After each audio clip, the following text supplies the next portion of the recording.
কি করে মারছে? জ্বালিয়ে মারছে নাকি? জ্বালিয়ে মারছে। ইস কি অবস্থা। আর কোথাও মারাতে দেবে না। তারা কলা ঠিক করে দিন, বাজে লাগছে। পিঠা করবে।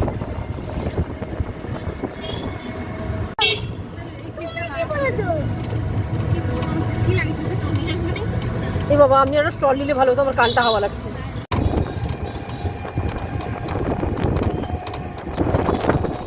ভিকি, আমরা কোথায় যাচ্ছি?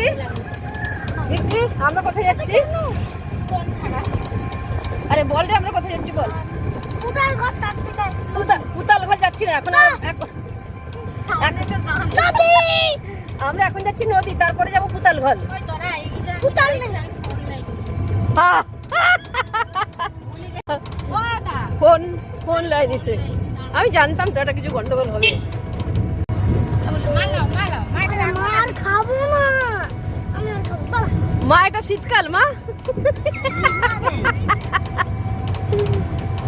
মা,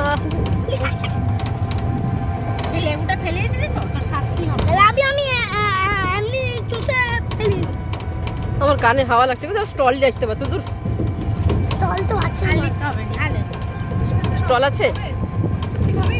তো তুই মা গো মা, আমাকে টুপি দিল দেখো কি অবস্থা। তুই এতগুলো মুড়ি নিয়েছিলি কেন যদি খাবি না তো? খাবো তো, ওদেরকে দিলাম। ও হ্যাঁ, রাইতে আমার অবস্থা দেখ। আমি দেখাই এবার একটু আমাকে। আমার কানে হাওয়া লাগছে, এটা হলো তার প্রতিকার। টুপি। হ্যাঁ কেন নদী রয়েছি তোমার জন্য বড় কষ্ট হচ্ছে? মনে ইচ্ছা উপরে খালি না না। নদীটা জলে ভেসে নিয়ে চলে যাবে। হ্যাঁ নদী বের করে দেব। কি বের করে দিব? না না আলে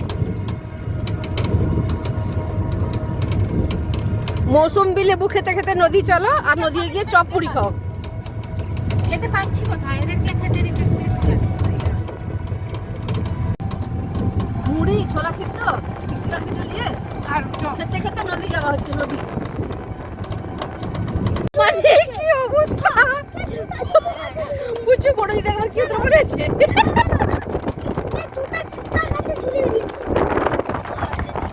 এদিকে সিনটা দেখ এদিকে।